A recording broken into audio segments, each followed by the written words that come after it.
Hi, hello, and welcome to another episode.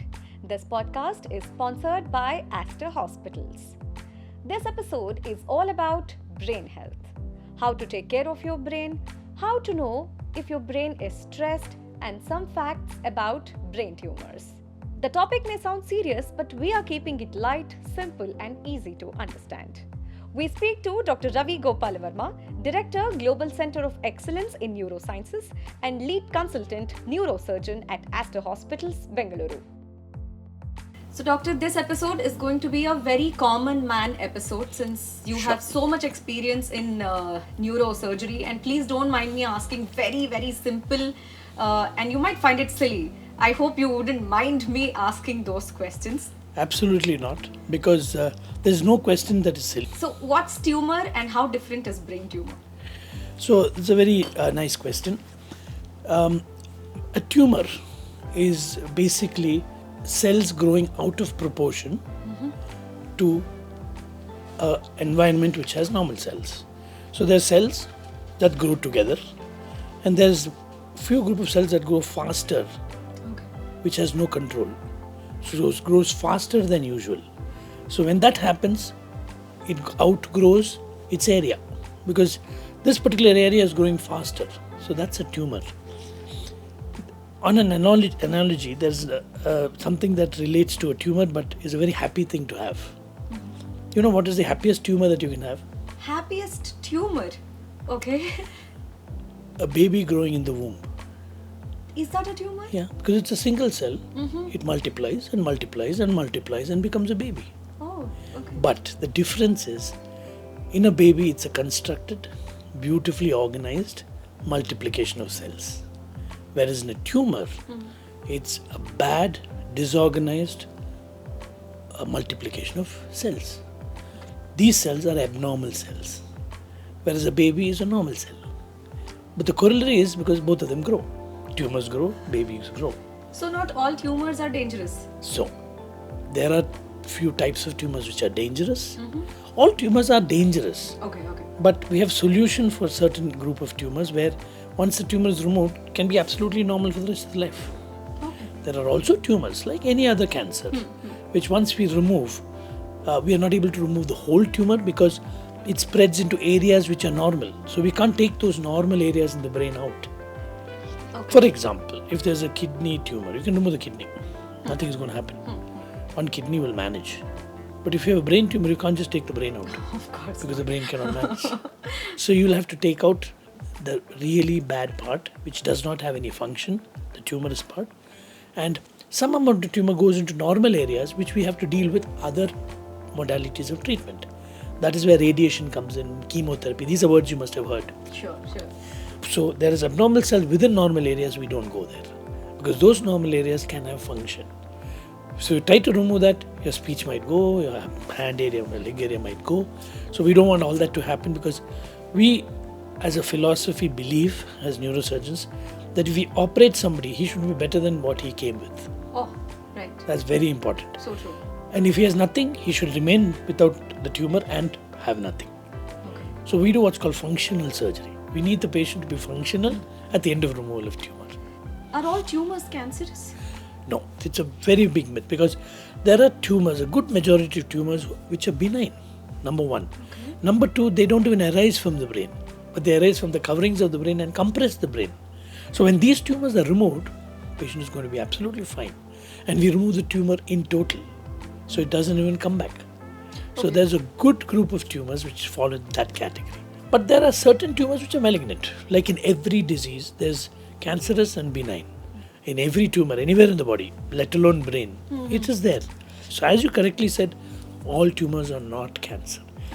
All tumors do not require the follow-up therapy of chemotherapy and radiotherapy. And what are the symptoms, doctor? Yeah, so that's a question that is very, very pertinent here because you can harbor a tumor with no symptoms. So how do we get to know? Yeah, so a small tumor can slowly grow and it will start with some subtle signs which on a daily living you will not be able to catch. Okay. So when there's a doubt, get a neurologist involved or a neurosurgeon involved to say, okay, I have some problem there, it's mild headache with this symptom and all that which you might think is harmless, and as you said, is a silly thing to tell doctor because it's a small thing. Why have to tell a doctor? It'll go. But no, just take an advice. They will do examination because there are a lot of telltale evidences that a neurologist or a neurosurgeon can pick up. And when they pick it up, the first thing they would do is to get a scan. So we have imaging starting from CT scan and MRI, which can picture the brain completely. And there we can pick up even small tumors, large tumors, everything can be picked up. And a stitch in time saves 9. Earlier you intervene, the better it is. So how should one know that they have to go to a neurologist or a neurosurgeon? Yeah. So there are few obvious signs and symptoms. One is new headache. You've never had this headache and you get this new type of headache. Every headache is not a tumor. There are 100 causes of headache, but one cause is tumor. So rule out a tumor. So go and meet a neurologist. Say I have headache, early morning vomiting, some blurring of vision at times. For certain patients it will be some weakness, you're dropping things, as you pick. Okay. Or you feel suddenly you go to a deja vu, you don't know what's happening and then you come back like a seizure. Or you get a focal seizure. Seizure means an epileptic attack. You must have seen it. Yes. So all these are small evidences. A seizure can be without a tumor also. But a new onset seizure, always there's a chance it could be a lesion that's causing it. Swaying while walking, these are new things that you have found and you don't know why it's happening. It's not, you sleep it out and next day again you have that. So anything persistent like that, no harm in just going seeing a neurologist or a neurosurgeon. Because immediately they will check and they will get more evidence when they examine. Because they know what to examine to rule out a tumor. And many times they have doubts, they immediately ask you to do a scan. There is another myth thing. When you see the doctor, immediately ask for a scan. It is to see inside the brain. It's not fun asking for a scan. I know it's expensive, MRIs are expensive, but the information that you get is life changing. If there's a tumor, it can be taken out in a good. So it's very important. So get the imaging done, get the tests done. Certain blood tests show certain signs of brain tumor. Certain other investigations from body fluids can also show. Who is at risk, doctor? So, brain tumors, we don't have a cause for brain tumors. Okay? One particular cause. For example, COVID, we know is corona. So take care of corona, your COVID is taken care. But there's no one aspect in brain tumor that's saying, okay, minus this, you'll never get brain tumor. Then we'll treat brain tumor up front. But it's not there. So there are so many postulates, there are so many theories saying that this could be the cause. So some people say environment is the cause. People say diet is the cause. People say genetically you can get. So people say that my father has a tumor, will I have a tumor? So it can have. It's not. Okay. So there are certain tumors which are genetic. Malignancy can be genetic, but then no harm in ruling it out. It will not necessarily come. So just rule it out and you're happy. When imaging, you can be able, with being very sensitive to your body, you'll be able to pick up these things. Does this also, like migraines, the study says that most women get migraine compared to men. Is there something with respect to tumor as well? Sure, there is. For example, there's something on meningiomas. They're more frequent in women. So these are all statistics. Okay, so when they take 100 patients, if they have 40 women or 60 women, then the predilection is towards women. There can be another cohort study saying men are more predicted. But if you look at statistics, there are certain tumors that are more female oriented. That's because female hormones are there. There are hormonal tumors that grow due to hormonal milieu. So a lot of things are there like that. Then there are some genetic tumors. For example, which if you have a particular gene, a lot of gene studies are going on, some genetic misappropriation or mispositioning of a genetic material, some tumors are possible. So then you rule it out. There are certain things come as syndromes. That syndrome can again be carried down through generations. Sometimes it can skip generations. 2 generations won't come, the third generation is there, then again 2, so it can skip generations. So your son may not get, but your grandson might get, sort of situation. How does one take care of their brain? So to ensure that my brain is healthy, fine, what should one do? So many things. Most importantly, many things, okay. So there's something called brain gym. Like you go and do Yeah, body yeah. gym. Yeah, yeah. Similarly, you can do brain gym. Brain gym is when you exercise your brain, like Sudoku, Candy Crush, all these games, which keeps you occupied, you know. And there are a lot of hand-eye coordination games, and knitting. These are repeated hand movements. So all this thinking and doing things, learning a new language. For example, you say you're too old to learn language. No, you at 50 you can start learning a language. 50 you can start learning music. 50 you can start like that. At 80 people have started learning salsa. I know a couple who's 70 and 80 and they're learning salsa just to keep them going. So learning is a very good thing because that keeps reiterating your brain cells and keeps working on brain cells. So this is a general topic. A healthy diet, with all the components of a diet, not vegetarian alone or vegan alone or pure protein, nothing. A wholesome diet. Exercise, very, very important to get your blood circulation going.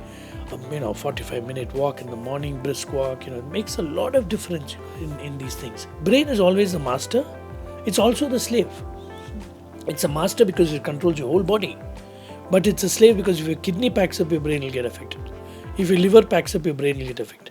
You starve, your brain will get affected. So it's a very dynamic situation that exists between the brain and other parts of the body. So anything you do for every other part of the body helps your brain. You just told something really interesting, that is learn new things, brain gym. But with so much usage of mobile these days, I think that's getting a little difficult. How do we balance it? Because every time anything, just voice command. You don't even have to type. Very true.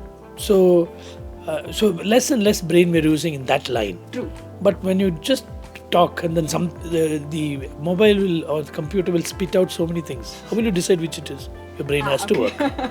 So it's very easy for information, but to convert information into knowledge, your brain has to work. Tumour or anything, is that contagious? Yeah, very good question. Because we have some patients coming and saying, my mother had brain tumor, will I get it? I'm very worried. I have this headache. Will I get it? Because I looked after her with the treatment. I was with her. I was touching her. I was lifting her. The care that I was giving to a mother. Will it spread to the hands, to breathing? Luckily, it doesn't. And if it does, it's only the genetic ones. And that has nothing to do with contagious. Does stress lead to brain tumor? Very good question. Because I have so many patients asking this. Now I shouldn't be taking stress because my tumor is removed. Will the tumor come back? And again, doctor, sorry to cut you. Not to take stress itself will create stress. Correct. That's a stressful stress. So, stress is a type of brain gym. Everyone has stress. How you deal with stress is an exercise in itself. If I have got a stress, how to surpass the stress? What all can I do? So, I have to identify the stress. I see the stress. If I ignore the stress is going to come back. Correct. You run away from the stress, it will run behind you. So how to get over it? Accept it, solve it, dissolve it, and go to the next level. It does not create a brain tumor, for sure. Okay. For sure. Okay. And In fact, other way around. It might see that you don't get a brain tumor. Your brain is so strong. Yeah, exercise. Tumor, we remove it, like you said. Right? That means to say a part of brain is removed. Will the person function normally after that? Yeah. So that's a fantastic question. The reason is, as I told you, tumor starts at a small place. This small place has very little function in the brain. And then there are certain parts of the brain which don't know the function as yet. So that keeps growing. So it spreads out like that, right? So the functional brain is being pushed out. So I'm talking about tumors that happen within the brain. So as it grows, all the function, for example, my hand, this is my hand function, this is my speech function, for example, and this is my talking, this is my running. So if it involves, then it gets affected. But if it's pushing it away, you will get some symptoms of push and pull and things like that. So little weakness of the hand, stuttering while speaking, some difficulty in getting words, all that could be a symptom of this. So you go in and remove the tumor. this all settles down. So all of this should improve technically. Okay. So therefore, we are removing the mass within the tumor, with the brain. Why your question is very good is because sometimes normal tissues, there's some tumors that go within and go beyond. We cannot remove these tumors because if you remove, I'm removing my leg area, I'm removing my hand area. So what do? I remove only the area which is obviously there, which we can see the tumor where there's no function, and then leave the remaining tumor, which can be radiated or chemotherapy or radiation, which works on a fast multiplying cells, as I told you. So therefore, you're saving the function plus treating. So ultimately, the function may be involved, but at least you can do that. Then there's another set of tumors that is not arising from the brain at all, but they're called brain tumors because they're inside the head. So there's coverings of the brain called dura. So some tumors can be based out of the dura. So it presses the brain, does not involve the brain. So once you remove it, you are going to be back to normal. So that is why we are not removing functional brain. We're trying to remove dysfunctional brain as much as possible. And for that, of late, many centers have high-end technology, which intraoperatively, we have the technology where intraoperatively you can see the abnormal brain because there's something called a yellow filter where we put in a yellow filter and give a dye, only the tumor will glow. Okay. So the normal tissue will not glow. So you remove the glowing part and you're saving the normal glowing part, which in a naked eye or a microscopic eye we cannot do. Because of the filter we're able to see it. So that sort of things, such type of technology is available. We have navigation. Like you have a car navigation with the GPS, similar sort of idea where we put the brain into a system and we can navigate if this is the hand area and the tumor is there. So you don't attack the tumor in the hand area because we know by navigation where the hand area is. By certain type of MRI called functional MRI, we know where the function is. So we go away from the function, and while we are operating, we're talking to the tumor, to the patient. So the patient is awake.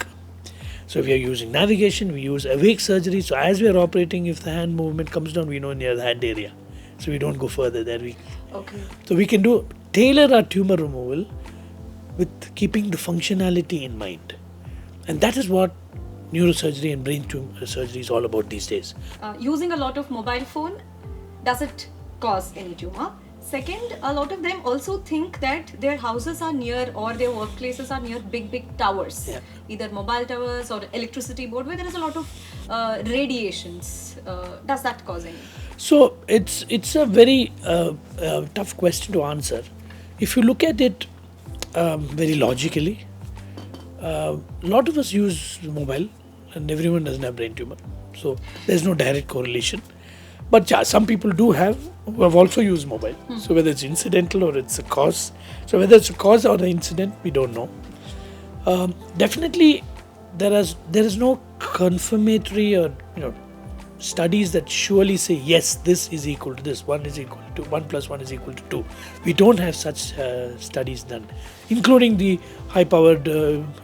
Other than the fear of getting electrocuted, I don't think there's any other fear of getting tumor or anything like that. Okay. Let me wind up the show on a lighter note. How do you take care of your brain, doctor? Oh, so I'm always positive. So I talk to the patients. When a patient comes to you, they have a tumor. They're depressed. They're worried because, as I told you, they've seen a movie and saying tumor is the last time. And they sit and first thing I say is, wow, not to worry, this is curable or this is treatable. 50% of their depression goes. The moment you say it's treatable, it's controllable, it's your quality of life is improvable. I mean, these are the positive things you say.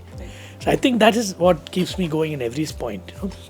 Is be positive. I think that's what I want. Thank you so much for sharing a lot of information, and thank you so much for answering the silliest or the simplest question. Silliest in inverted commas. None of them is silly. All of them are things that are being asked by everyone. So everyone does something. It's not silly. It's universal. Yeah. And I thank you too, Pallavi. Thank you so much. And I'm very happy with Happiest Health, because I think these sort of things has to be told. And I'm very, very happy with this initiative, and to bring a complex thing like brain tumor to a very light conversation that we had. Thank you.